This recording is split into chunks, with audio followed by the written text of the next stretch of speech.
How to send voice messages on Telegram X. In this video, I'm going to show you how you can send them.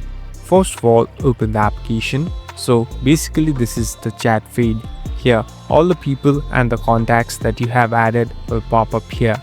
Here, you can select the person whom you want to send the message. So here I'm tapping on one. Now, here on the right bottom, there's a small record icon. Simply tap on it. So basically this is the voice recording section. So simply hold it, and as you can see, the recording has started. So after recording it, at last here on the right bottom, tap on the send button and it's all set to go.